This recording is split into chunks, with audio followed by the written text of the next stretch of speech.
It says, and these are the generation of Esau, the father of the Edomites in Mount Seir. Now these are the generations of Esau, the Edomites. Right? Because Esau as a nation are called Edomites. Just as Jacob as a nation is called Israelites. Alright? Now let's jump to verse 15. It says, these were the dukes of the sons of Esau. Alright? These are the dukes of the sons of Esau. The sons of Eliphaz, the firstborn son of Esau. Duke Teman, Duke Omar, Duke Zepho, Duke Kenaz, Duke Korah, Duke Gatam, and Duke Amalek. Alright, and Amalek, let me say this. Amalek today, right, the Amalekites are the so-called Jews in the land of Israel right now. Right? That is Amalek. Alright? He's the Duke. Matter of fact, when you're over there in Europe, and they call Prince Charles and all of them, right? What are they called? They're called the Duke of Windsor.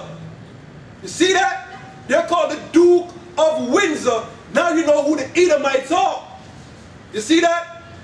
That's what they call themselves today. Over there in Europe. They call themselves the Duke of Windsor. See, the Bible don't lie. The Bible is the actual facts of history, right? And the prophecies of what's taking place. All right? It says, Amalek, these are the dukes that came from Eliphaz in the land of Edom. These were the sons of Adar, right? So we know now, Edomites, today, right? They're still around. They're still around. They still wear the title as dukes, all right? Which are those are the Caucasians, the Europeans, right? Because that's who came over there. They left over Europe and came over here, right? And took over America. You see that? They're the same people, right? So the so-called white man, his biblical nationality is an Edomite. Understand? Now let's get Genesis 27.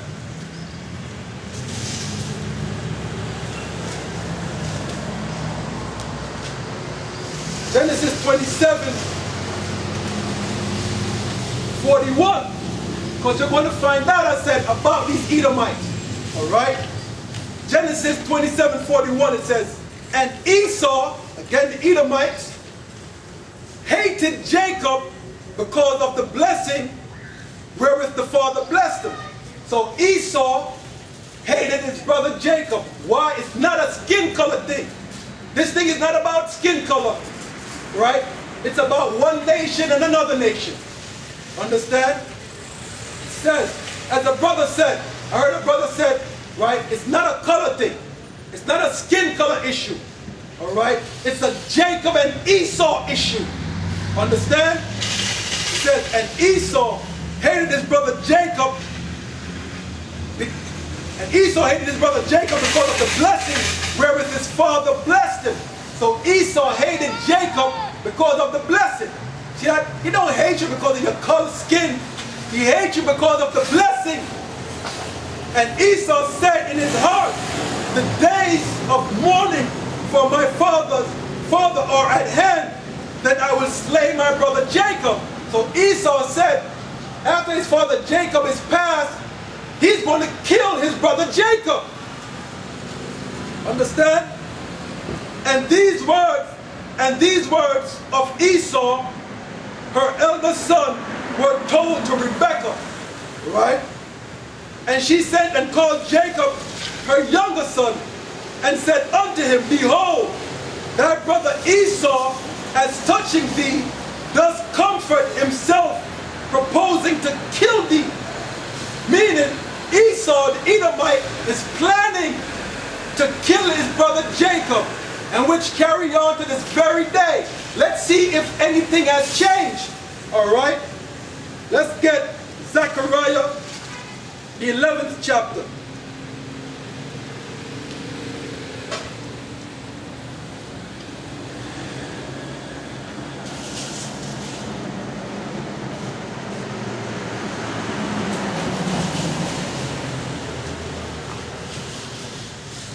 Zechariah 11 verse 4 says, thus saith the Lord, my power, feed the flock of the slaughter. Right? It says, whose possessors slay them and hold themselves not guilty. Right? So the Lord is telling you right here, right? The one who are in bondage, their possessors, right? Like the slave master, going to be killing the slave and hold themselves not guilty. They didn't do it. Understand? Just as we see going on to this very day. Understand? Our people dying left and right. Right? And they always get off being innocent. Correct? Alright. Right? Whose possessors slay them and hold themselves not guilty. And they that sell them say, blessed be the Lord, for I am rich, and their own shepherds pity them not. Understand? Now let's get Isaiah, the 13th chapter.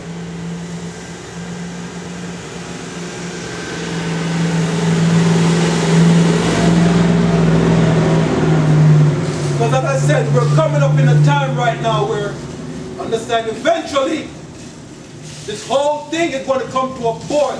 So you see what's going on right now, right? Especially with this Trayvon Martin stuff, right? Then you got fanners. As the Bible says, they're fanners, right? You got Obama making certain speeches, right? You got Jesse Jackson and Al Sharpton. You got them that's fanning the situation, instigating the situation. Understand? So they're fanning the flames of this fire going on. And eventually what's going to happen is one of these days, right? One of these days, this fire is going to turn out into a blaze, right? And they won't be able to stop it. It ain't going to go according to plan. Right now, you see, everybody got their agenda with this situation going. Understand? Everybody here got an agenda. Jesse Jackson got an agenda, right? Al Sharpton got an agenda. Obama got an agenda. Understand? And other people too. Everybody got their agenda. Understand? And what's going to happen right now, they're instigating the situation. They're fanning the flames. And what's going to happen is, one of these days, right, the flame they're fanning is going to turn out into a big blaze. And it's going to be out of everybody's control. Right? It's going to be out of everybody's control. And I'm going to read about that. Alright? This is Isaiah 13, verse 14. It says, and it shall be as a chaste robe, and as a sheep that no man taketh up. What it mean, a chaste robe? A chaste robe is like a deer running for its life. You ever seen a lion chasing a deer, and the deer is running for its life? That's what this is talking about. The situation is coming that's going to be just like this. It's going to be chaste robe, right? People are going to be running for their lives, all right? They shall every man turn to his own people. Again, that's the separation. Every man will turn to his own people. You see that? All that is in the Bible. Every man going to turn to his own people, right? And flee everyone into his own land. And everybody's going to flee back into their own lands. Why? Because everybody's going to want the safety, protection. For safety and for protection, everybody's going to stick to their own. That is called separation. There's going to be a separation amongst the races, man, amongst the nation. All right? Everyone that is found shall be thrust through. Understand? And everyone that is joined unto them shall fall by the sword. So any man is joined unto another nation. Even if my nation, Israelites, join unto another nation, you're going to get thrust through by the sword. You're going to die. All right? And everyone that is joined unto them shall fall by the sword. Their children also shall be dashed to pieces before their eyes. Their houses shall be spoiled and their wives ravished. You see that? Meaning men are going to break in on people's houses. Right? This is talking about a race war here, people. This is talking about a race war. Everybody flee to their own land. Everybody clinging to their own people. Right? And everybody's fighting everybody. But even that is going to spill out of control. Understand? Because it's going to be a separation on all levels. Understand? It's going to be a separation on all levels. Right? You're going to have Israelites against the Edomites. Right? Black against white. You're going to have rich against poor. You're going to have this class war going on. And it's raging right now. Right? It's raging right now on a soft level. You're going to have the rich against the poor. The Occupy Wall Street movement show you that. But it's going to be bloodshed in this war coming up. We're going to have rich against the poor. There's going to be warfare on all levels, man. Understand? There's going to be warfare on all levels. Understand? This thing is going to blow way out of control. Alright, as I said, they're fanning the flames. Right? And once that genie's out of the bottle, there ain't no bringing it back. It ain't going to stop at this point. It's going to be bloodshed on every level. Why? Look what's going on right now in society. Right? Everybody is arming themselves up.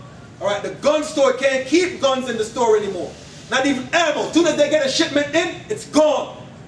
Right? You got DHS, Homeland Security, stocking up on 2.6 billion rounds of hollow point ammo.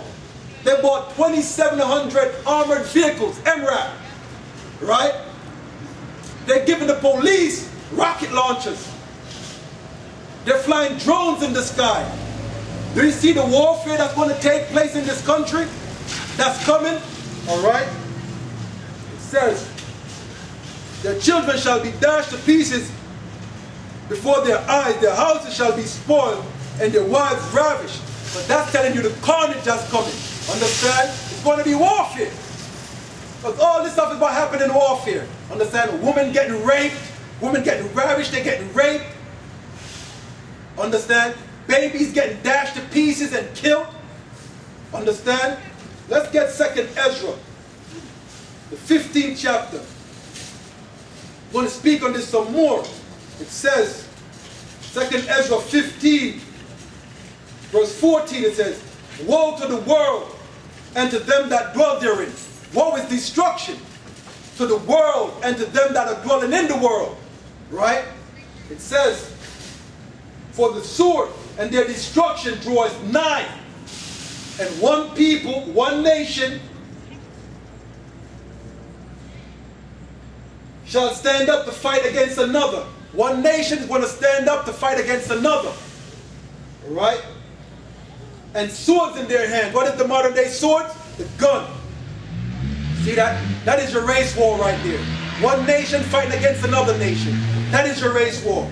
Right? For there shall be sedition among men and invading one another. What is sedition? Sedition means an uprising. Right? Sedition means an uprising against the government.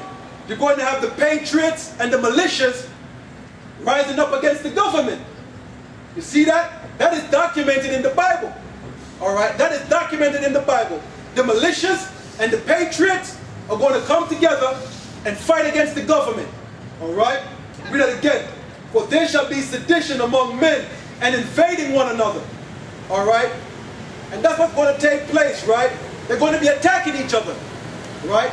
The militias and the patriots, right, are going to attack the government. The government is going to attack them back. Or vice versa. The government is going to attack them, but the government is already attacking them. If you read what's called the Mayak report, right, the government have a list of people they deemed as domestic terrorists. If you believe in the Bible, if you believe in your Constitution, right, if you believe in the Bible, you believe in the Constitution, alright, you believe in your Second Amendment, if you follow Ron Paul, right, they deemed you as a domestic terrorist. Understand? So the government already labeled you. They already have you labeled. Understand? They already put a tag on you. They're just waiting for the right opportunity, the right time to declare the martial law, right, and come at you. Alright? It says, but there shall be sedition among men and invading one another.